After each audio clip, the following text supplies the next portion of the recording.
Bonjour à tous, on se retrouve aujourd'hui dans une nouvelle vidéo.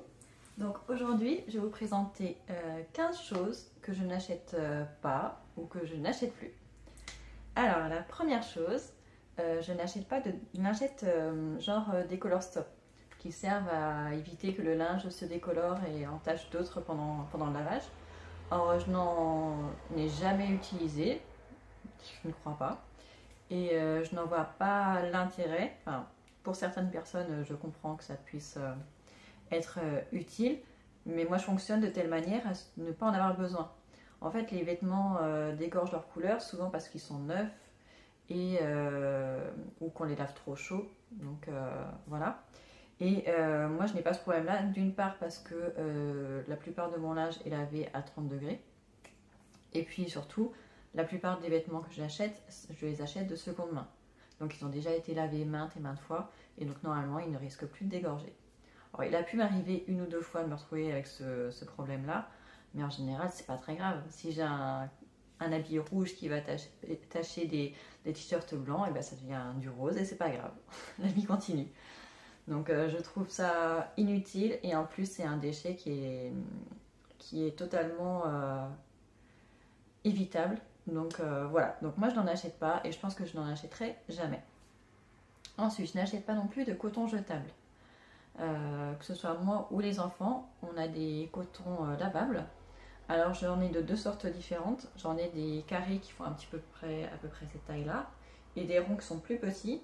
Et les ronds ne servent à rien du tout, c'est pas pratique du tout à utiliser avec la main, je trouve qu'ils sont trop petits justement. En revanche, les carrés, ils sont top. En plus, ils sont doublés, donc ils sont très faciles à utiliser, que ce soit pour moi ou pour les enfants. Et ça fait, je pense, 2 ans qu'on les utilise et ils sont toujours nickel.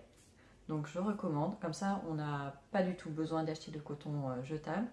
En plus, c'est polluant et c'est toujours ça d'économiser. La troisième chose, c'est l'après-shampoing. Quand j'étais plus jeune, oui, j'utilisais tout le temps de l'après-shampoing. Je faisais forcément un lavage au shampoing et après un après-shampoing. Et depuis, je dirais, 2 ans, peut-être même un peu plus, je n'utilise plus d'après-shampoing. Pourtant, j'ai les cheveux longs, mais depuis que je suis passée au shampoing naturel et solide, je n'en ai plus besoin. Alors, ce qui est un peu paradoxal, parce que la plupart des personnes qui passent au shampoing solide, en général, se plaignent d'avoir les cheveux tout le temps emmêlés. Et moi, ça a été l'inverse. Et pour mes filles, c'est pareil, je n'utilise plus non plus. Certes, elles ont un petit peu les cheveux qui s'en mêlent, mais à ce moment-là, on utilise juste un démêlant au moment du coiffage. Et sinon, je leur fais des masques tout simplement régulièrement. Donc, on n'a plus besoin d'utiliser d'après-shampoing qui en plus sont généralement de très mauvaise composition. Quatrième chose, je n'achète jamais de décoration. Alors, c'est vrai que je ne suis pas du tout décoration. Alors, il y a sûrement plusieurs facteurs. D'une part, on déménage souvent, donc tout ce qui est décoration, ça devient très vite encombrant, donc ça prend de la place. Et étant donné qu'on est déjà 7 à la maison, on a beaucoup d'affaires, donc autant éliminer ça. D'autre part, ça coûte de l'argent et je préfère économiser cet argent pour faire autre chose, que ce soit pour nourrir les enfants ou tout simplement économiser pour des projets futurs. La cinquième chose, ce sont des bougies parfumées. J'en achetais avant, mais j'étais toujours embêtée à la fin parce qu'on se retrouvait avec le verre vide et on ne savait pas quoi en faire. Donc je trouvais ça trop dommage. En plus, souvent, il en restait à l'intérieur. Donc, soit on le jetait avec le verre, soit on le jetait à la poubelle, soit il fallait le réutiliser. Enfin, je trouvais ça plus un inconvénient. Et en plus, ça se finissait hyper vite, je trouve. Donc maintenant, j'ai gardé juste un de ces verres-là que j'avais bien aimé. Et je fais mes bougies moi-même, tout simplement. Donc j'en utilise, mais je n'en achète plus. Je n'utilise que la cire et les mèches. Et les fragrances si je veux une fragrance. Ensuite, je n'achète pas non plus d'adoucissant. Alors, j'en ai acheté par le passé pour que mon linge sente bon. Mais en fait, je me suis rendu compte que je n'en avais pas besoin. Je ne trouve pas que ça adoucisse tant que ça le linge. J'ai l'impression que j'en mette ou que j'en mette pas, il est de la même manière. De temps en temps, pour me donner bonne conscience, je mets un verre du vinaigre blanc dans la machine, mais je vois pas la différence non plus. Et le fait que ça ne sente rien, de toute façon ma lessive non plus ne sent rien, donc je ne suis pas gênée de ce côté-là. Et donc je n'achète pas d'adoucissants, c'est toujours ça d'économiser aussi, et pareil, ils sont souvent polluants. Je n'achète pas non plus de bijoux, je n'en achète plus. Alors oui, j'en porte. J'ai 2 paires de boucles d'oreilles, 3 peut-être. J'ai aussi un collier que je ne porte pas là parce qu'il m'a été offert par ma soeur, mais il est cassé actuellement, donc je le fasse réparer. J'ai mon alliance, je ne porte pas d'autres bagues. Et j'ai 1 ou 2 bracelets, donc j'en ai un que je porte en permanence. Et de temps en temps, j'en ai un autre que je porte qui vient mes enfants. Donc oui, j'en porte, mais je n'en achète plus. Quand j'étais plus jeune, j'en achetais beaucoup des fantaisies, mais souvent qui se cassaient, qui se perdaient. Enfin, voilà. Et depuis quelques années, en fait, je porte toujours les mêmes, ceux que j'aime. Et ce que je fais, en fait, j'en achète plus parce que tout simplement, quand mon mari me demande ce que je veux, par exemple pour Noël ou pour l'anniversaire, et ben ça fait partie de la liste que je mets. Comme ça lui donne des idées et après à lui de choisir. Et de toute façon, même si on m'en offre pas, et ben j'en ai 2 paires de boucles d'oreilles que j'aime, j'ai un collier que j'aime, j'ai un bracelet que j'aime, donc je n'ai pas forcément envie d'en changer, ça me va très bien. Donc je n'achète plus de bijoux non plus. On change de choses, je n'achète pas non plus d'aluminium depuis très longtemps, je n'en ai pas besoin. C'est pareil, c'est un déchet qui est facilement évitable, on peut utiliser tout simplement des boîtes en verre si on veut conserver. Si c'est des sandwichs, on peut très bien les mettre dans un torchon propre, franchement c'est pas gênant du tout. Donc c'est quelque chose que je n'utilise pas et je ne pense pas en racheter de sitôt. Ensuite, je n'achète pas de démaquillant. Ça fait, je pense que je n'aurais peut-être jamais acheté ou par moment juste comme ça sur un coup de tête, mais je n'en ai pas l'utilité. Déjà, je me maquille très peu. Les produits que j'utilise sont des produits naturels en général. Quand j'utilise un mascara, il n'est pas waterproof. Donc en général, il me suffit d'utiliser le même nettoyant visage que j'utilise pour mon visage le matin, le soir, pour me démaquiller et ça me suffit.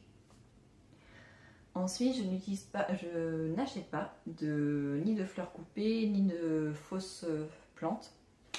Pas de fausses plantes parce que je trouve que c'est inutile. Ça n'a pas les bienfaits des vraies plantes et ça prend la poussière. Donc franchement, c'est quelque chose que je déteste. Les fleurs coupées, alors je trouve ça joli, mais je trouve ça inutile. Si on veut m'offrir une plante, des fleurs, je préfère que ce soit une plante verte par exemple, ou une fleur à mettre dans le jardin, quelque chose de vivant, et pas quelque chose de coupé. En plus, autant je les trouve jolis en général, les bouquets, autant je trouve qu'ils sont très mauvais. donc voilà, donc ça c'est quelque chose que je n'achète pas, et que j'aimerais qu'on ne m'offre pas même. Ensuite, je n'achète pas non plus de papier cadeau. Ça fait déjà 2-3 ans, je pense.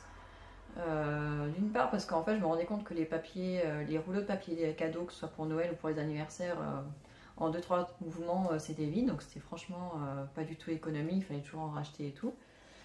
Et du coup, j'ai cherché une alternative. Donc j'avais une alternative qui était les sacs cadeaux.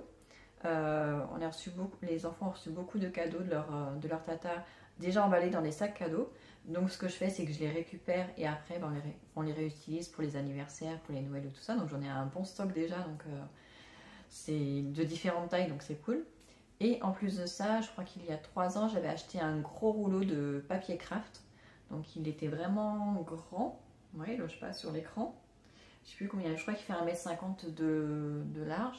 Et en longueur, je ne sais plus, parce qu'il nous a fait déjà 2 Noëls, et il est encore à plus de la moitié. Et voilà, donc je ne sais plus combien j'avais payé, mais c'est largement moins cher que d'acheter tout ça en papier cadeau, style avec des irisés, des jolies couleurs et tout ça. Le papier craft, c'est beaucoup plus écologique, ça se recycle. Et puis après, si on veut le décorer, on peut très bien le décorer avec un feutre ou je ne sais quoi, des autocollants, il n'y a pas de problème. C'est tout aussi ludique. Ensuite, je n'achète pas d'eau de Javel. Alors, je dis eau de Javel, mais ça peut être d'autres produits, genre le desktop, Silkban, des choses comme ça. Les produits hyper chimiques, je n'en utilise pas depuis un bon moment. Je n'ai jamais aimé ça. Ça me fait détester le ménage parce que je passais mon temps à tousser et tout ça. j'avais les mains dans un état pitoyable parce que je n'arrive pas à faire le ménage avec des gants. Donc en plus ce sont des produits qui sont très mauvais pour la santé et pour l'environnement. Donc je les ai bannis de la maison et c'est très bien comme ça. Je n'achète pas non plus de box, alors que ce soit les box beauté, les box de lecture, enfin bon, il y en a de toutes sortes. Je n'en achète pas. Alors j'ai été très tentée à certains moments, mais j'ai réussi à résister parce qu'en fait dans de ce genre de box, déjà vous ne choisissez pas ce qu'il y a dedans, c'est vraiment une surprise. Mais la plupart du temps, il y aura des choses que vous n'allez pas utiliser, qui vont devenir encombrants dans votre maison, qui vont vous encombrer, qui vont devenir peut-être des déchets. Que ce soit dans les box lecture, je sais qu'il y en a qui ont je ne sais pas combien de marque-pages ou des trucs qui n'ont aucun rapport avec la lecture, donc non merci.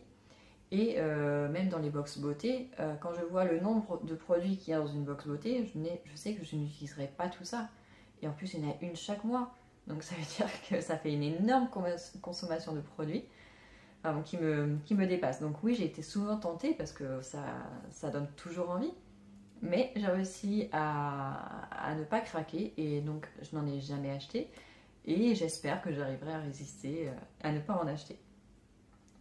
Ensuite, je n'achète pas de produits de coloration pour les cheveux. Donc comme vous pouvez le voir, j'ai quand même pas mal de cheveux gris malgré que je n'ai que 36 ans. J'en ai depuis, j'ai commencé à avoir mes premiers cheveux blancs avant 20 ans, donc voilà. Et après ça s'est accéléré avec les années, avec les grossesses et tout ça. Bon, ces dernières années, beaucoup plus, depuis 3 ans. Mais je me dis que c'est pas grave. Je me dis que si je commence à les colorer maintenant, enfin si j'avais coloré déjà alors que j'avais 20 ans, la tonne de produits chimiques que je mettrais sur ma tête jusqu'à la fin de mes jours, aussi l'argent que ça coûte, il faut le refaire dès que la racine recommence à être blanche et tout ça. Je trouve que c'est un stress supplémentaire que je me serais rajouté qui est complètement inutile. J'ai assez de choses à faire comme ça, assez de choses à penser que ce soit pour les enfants, pour mon mari ou pour moi-même. Donc c'est quelque chose d'inutile. J'assume mes cheveux blancs. Ça ne pose pas non plus de problème ni à mon mari ni à mes enfants. Donc voilà. Donc je n'en achète pas. Je sais que de temps en temps, je peux être tentée de faire un henné. J'ai la poudre à henné, j'en ai fait une fois l'année dernière. Alors oui, ça masque pas totalement les cheveux blancs, ça les couvre un petit peu. Mais ça permet de se faire plaisir, de changer pendant deux têtes pendant quelques jours, quelques semaines. Et voilà, c'est un produit naturel et ça me va tout à fait. Et la dernière chose que j'ai notée sur ma liste que je n'achète pas, ce sont des magazines. Alors autant j'achète des livres, que ce soit pour moi ou pour les enfants, j'en emprunte aussi à la bibliothèque. Mais les magazines, c'est quelque chose que j'ai pu acheter quand j'étais adolescente, peut-être un ou deux par-ci par-là. Mais sinon, c'est pas quelque chose qui m'attire du tout. Que ce soit les magazines de décoration, je n'y vois aucun intérêt. Même les magazines féminins, c'est pareil, je trouve ça franchement inutile. Je trouve que c'est vraiment de l'argent gaspillé pour rien. Autant on peut trouver énormément de choses, que ce soit sur internet, des articles, si on cherche un vrai article, on peut y trouver sur internet. Je trouve qu'il n'y a pas besoin de magazine. Après, une fois qu'il est lu, ça devient un déchet. Vous ne savez pas quoi en faire, vous ne pouvez rien en faire. Donc voilà, on ne pouvait même pas le revendre parce que ça n'a aucun intérêt. Donc voilà, donc voici les 15 choses auxquelles j'ai pensé pendant ce week-end que je n'achète jamais. Donc n'hésitez pas à me dire en commentaire des choses que vous non plus, vous n'achetez pas. Et j'espère que cette vidéo vous aura plu. Je vous en ferai peut-être une autre dans le même genre dans quelques mois si j'arrive à éliminer d'autres habitudes de consommation. Et je vous dis à très bientôt.